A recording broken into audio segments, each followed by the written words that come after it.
সবাইকে স্বাগত জানাচ্ছি। আমি ফিরোজ তোহা। শুরুতেই সংবাদ শিরোনাম জানিয়ে দেব এই মুহূর্তে হাতে পাওয়া সর্বশেষ গুরুত্বপূর্ণ আপডেট বাংলা সংবাদ। শুরুতেই থাকছে সাবেক তথ্য ও সম্প্রচার প্রতিমন্ত্রী মোহাম্মদ এ আরাফাতকে সীমান্ত পার করে দেওয়ার চেষ্টা চলছে বলে অভিযোগ উঠেছে। এ কাজে ঢাকা মহানগর উত্তরের গোয়েন্দা পুলিশের ২-৩ জন কর্মকর্তা সহায়তা করছেন, এমনটাই অভিযোগ করেছেন গুলশান সোসাইটি নির্বাহী কমিটির সদস্য আরাফাত আসওয়াদ ইসলাম।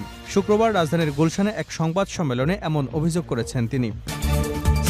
এবারে জানাবো যে ভয়ঙ্কর তথ্য প্রকাশ্যে আনলেন ইসলামী ব্যাংকের সাবেক এমডি। ২০১৭ সালের ৫ই জানুয়ারি সেদিন ভোরে ইসলামী ব্যাংকের তৎকালীন ব্যবস্থাপনা পরিচালক আব্দুল মান্নানকে বাসা থেকে তুলে নেয় প্রতিরক্ষা গোয়েন্দা মহাপরিদপ্তরের কয়েকজন কর্মকর্তা।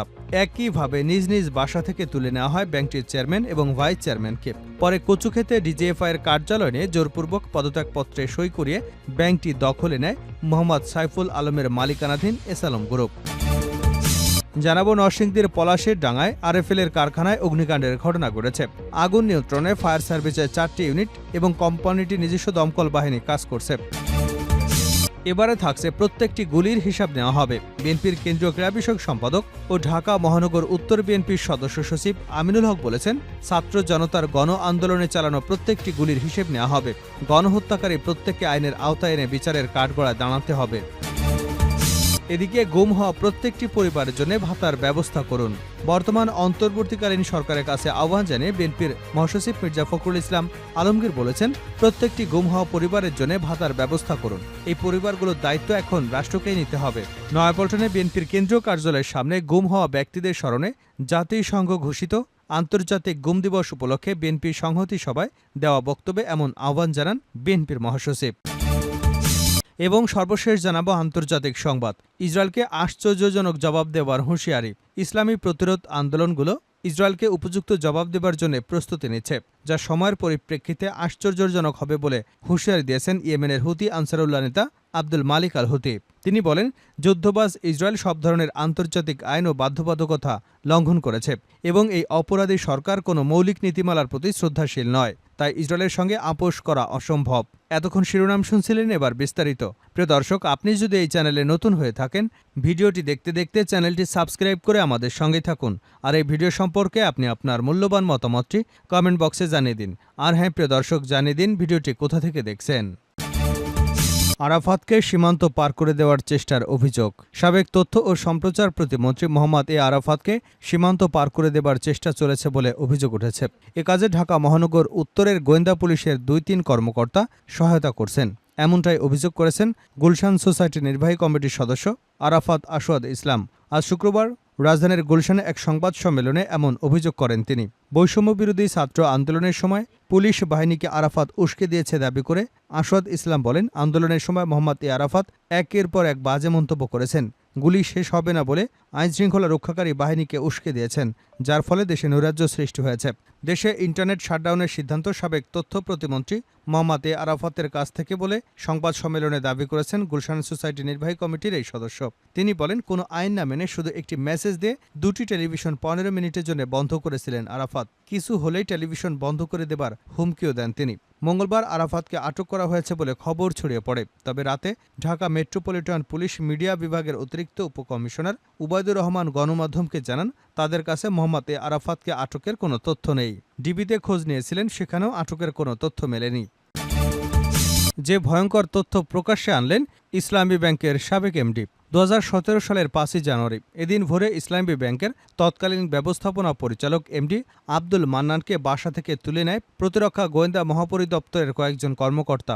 একইভাবে নিজ বাসা থেকে তুলে নেওয়া হয় ব্যাংকটির চেয়ারম্যান এবং ভাইস চেয়ারম্যানকে। পরে কচুক্ষেতে ডিজিএফের কার্যালয়ে নিয়ে জোরপূর্বক পদত্যাগপত্রে সই করিয়ে ব্যাংকটি দখলে নেয় মোহাম্মদ সাইফুল আলমের মালিকানাধীন এসালম গ্রুপ। ফোরাম ফর বাংলাদেশ স্ট্র্যাটেজির আয়োজনে ব্যাংকিং খাতে দখলদারিত্ব উচ্ছেদ শীর্ষক ওয়েবিনারে এমন ভয়ঙ্কর তথ্য প্রকাশ করলেন ইসলামী ব্যাংকের সাবেক ব্যবস্থাপনা পরিচালক আব্দুল মান্নান। শুক্রবার অনুষ্ঠিত এই ওয়েবিনারে সঞ্চালনা করেন সাংবাদিক মনির হায়দার। ওয়েবিনারে ব্যাংকটির সাবেক এমডি আব্দুল মান্নান বলেন, ওই দিন ইসলামী ব্যাংকের একটি অব্যবহৃত প্যাডে লেখা পদত্যাগপত্রে জোর করে সই নেওয়া হয়। তিনি আরও বলেন, আমাকে যে কাগজে সই করানো হয় সেটি ইসলামী ব্যাংকের একটি প্যাড, কিন্তু ওই প্যাডে ১৯৮৩ সালে প্রতিষ্ঠার পর থেকে চলতি ২০২৪ সাল পর্যন্ত ইসলামী ব্যাংক কখনই ব্যবহার করেনি। সে ধরনের একটি প্যাডে আমার পদত্যাগপত্র নেওয়া হয়েছে। আব্দুল মান্নান বলেন, ওই দিন ৫ই জানুয়ারি ২০১৭ অনেক রাত পর্যন্ত বাংলাদেশ ব্যাংকের স্যারেরা অফিস করেছেন।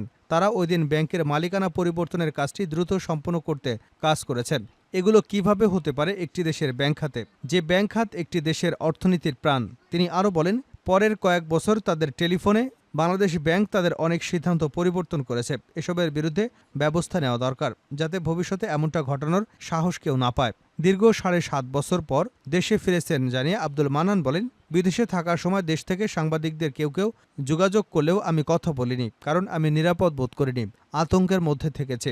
আবার বাংলাদেশে এসে নিঃশ্বাস নিতে পারবো বলে মনে করিনি। তিনি আরও বলেন, আমি এখন মনে করি কথা বলার স্বাধীনতা পেয়েছি, তবে সেই ভয় কাটাতে বোধহয় সময় লাগবে। মুক্ত বাতাসে নিঃশ্বাস নিতে বোধহয় আমার আরও সময় লাগবে। নরসিংদীতে আরএফএল এর কারখানায় আগুন। নরসিংদীর পলাশের ডাঙায় আরএফএল এর কারখানায় অগ্নিকাণ্ডের ঘটনা ঘটেছে। আগুন নিয়ন্ত্রণে ফায়ার সার্ভিসের ৪টি ইউনিট এবং কোম্পানিটির নিজস্ব দমকল বাহিনী কাজ করছে। আজ শুক্রবার বিকাল ৫টার দিকে এই অগ্নিসংযোগের ঘটনা ঘটে। বিষয়টি নিশ্চিত করেছেন পলাশ ফায়ার স্টেশনের স্টেশন অফিসার সাদেকুল বারী। পলাশ থানার ফায়ার সার্ভিস জানায়, পলাশ ফায়ার স্টেশনের ২টি এবং মাধবদী ফায়ার স্টেশনের ২টি সহ মোট ৪টি ইউনিট আগুন নিয়ন্ত্রণে কাজ করছে। এছাড়া আগুন নেভাতে কোম্পানির নিজস্ব দমকল বাহিনীও কাজ করছে। অফিসার সাদেকুল বারী কালবেলাকে জানান, এখন যে অবস্থায় আছে সে অবস্থায় আগুন আর বাইরে ছড়ানোর সম্ভাবনা নেই। আমরা কাজ করছি। আশা করছি অল্প কিছুক্ষণের মধ্যে আগুন নিয়ন্ত্রণে আসবে। কতক্ষণের মধ্যে আগুন নিয়ন্ত্রণে আসবে সে বিষয়ে এখনও সুস্পষ্ট করে কিছু বলা যাচ্ছে না। তিনি জানান, তীব্র আগুনে ব্যাপক ক্ষয়ক্ষতি হয়েছে বলে আশঙ্কা করছেন সংশ্লিষ্টরা। তবে কিভাবে এই আগুনের সূত্রপাত তা এখনও জানা যায়নি। ক্ষয়ক্ষতির পরিমাণ বা কেউ হতাহত হয়েছে কিনা সে বিষয়ে খোঁজ নিয়ে জানানো হবে। প্রত্যেকটি গলির হিসেব নেওয়া হবে আমিনুল হক। বিএনপির কেন্দ্রীয় ক্রীড়া বিষয়ক সম্পাদক ও ঢাকা মহানগর উত্তর বিএনপির সদস্য সচিব আমিনুল হক বলেছেন, ছাত্র জনতার গণ আন্দোলনে চালানো প্রত্যেকটি গুলির হিসেব নেওয়া হবে। গণহত্যাকারী প্রত্যেককে আইনের আওতায় এনে বিচারের কাঠগড়ায় দাঁড়াতে হবে। শুক্রবার দুপুরে রাজধানীর পল্লবীতে বৈষম্য বিরোধী ছাত্র জনতার গণ আন্দোলনে নিহত পল্লবী থানা ৩ নং ওয়ার্ড শ্রমিক দলের সহসভাপতি মোহাম্মদ আসিফ মিয়ার পরিবারের সাথে দেখা করে আর্থিক সহায়তা প্রদানকালে তিনি এসব কথা বলেন। বিএনপির ভারপ্রাপ্ত চেয়ারম্যান তারেক রহমানের নির্দেশে ঢাকা মহানগর উত্তর এলাকায় হতাহত পরিবারের পাশে দাঁড়ানোর ধারাবাহিক কর্মসূচি পালন করা হয়েছে। আমিনুল হক বলেন, বিগত দিন গত ১৭ বছরে আমাদের দলের নেতা চৌধুরী আলম, ইলিয়াস আলী, সাজেদুল ইসলাম সহ যে সকল ভাইদের গুম করা হয়েছে, আজকে এই গুম দিবসে আমরা প্রত্যেককে গভীরভাবে স্মরণ করছি এবং কথা দিচ্ছি ইনশাল্লাহ গুম খুনের বিচার হবে। জাতীয় ফুটবল দলের সাবেক এই অধিনায়ক আমিনুল হক বলেন, বাংলাদেশের জনগণের প্রত্যাশা একটি অবাধ ও সুষ্ঠু নির্বাচনে জনগণের ভোট প্রয়োগের মাধ্যমে দেশে জনগণের সরকার প্রতিষ্ঠা হবে এবং সেই সরকার জনগণের কথা মতো চলবে। দেশে আর কোনো স্বৈরাচারের জন্ম হবে না। আমরা আর কোনো মায়ের বুক খালি হোক তা দেখতে চাই না। উল্লেখ করে বিএনপির এই কেন্দ্রীয় নেতা বলেন, আমরা বাংলাদেশে আর এ ধরনের রক্ত দেখতে চাই না। এদেশে আর প্রতিহিংসা রাজনীতি দেখতে চাই না। বাংলাদেশের মানুষ সুন্দরভাবে বসবাস করুক, আমরা সেটাই দেখতে চাই। শেষ করছে আন্তর্জাতিক সংবাদ দিয়ে ইসরায়েলকে আশ্চর্যজনক জবাব দেবার হুঁশিয়ারি। ইসলামী প্রতিরোধ গোষ্ঠীগুলো ইসরায়েলকে উপযুক্ত জবাব দেবার জন্য প্রস্তুতি নিচ্ছে, যা সময়ের পরিপ্রেক্ষিতে আশ্চর্যজনক হবে বলে হুঁশিয়ারি দিয়েছেন ইয়েমেনের হুথি আনসারুল্লাহ নেতা আব্দুল মালিক আল হুথি। তিনি বলেন, যুদ্ধবাজ ইসরায়েল সব ধরনের আন্তর্জাতিক আইন এবং বাধ্যবাধকতা লঙ্ঘন করেছে এবং এর অপরাধী সরকার কোনো মৌলিক নীতিমালার প্রতি শ্রদ্ধাশীল নয়, তাই ইসরায়েলের সঙ্গে আপোষ করা সম্ভব নয়। বৃহস্পতিবার রাতে ইয়েমেনের টেলিভিশনে জাতির উদ্দেশ্যে দেওয়া এক ভাষণে হুথি আল হুদি এ মন্তব্য করেছেন। তিনি বলেন, ইসরায়েল এমন এক শত্রু যার সঙ্গে কেউ শান্তি স্থাপন করতে পারে না, কারণ এটি সব ধরনের রেডলাইন বা সকল নিয়মনীতি ও আইন একের পর এক লঙ্ঘন করে যায়। গত বছরের ৭ অক্টোবর গাজা উপত্যকায় ইসরায়েলি গণহত্যা শুরু করবার পর থেকে লোহিত সাগরে ইসরায়েলগামী জাহাজে হামলা চালিয়ে আসছে হুথি আনসারুল্লাহ। যতদিন গাজায় ইহুদিবাদী পাশবিকতা চলবে ততদিন এ হামলা বন্ধ হবে না বলে প্রত্যয় জানিয়েছেন হুথিরা।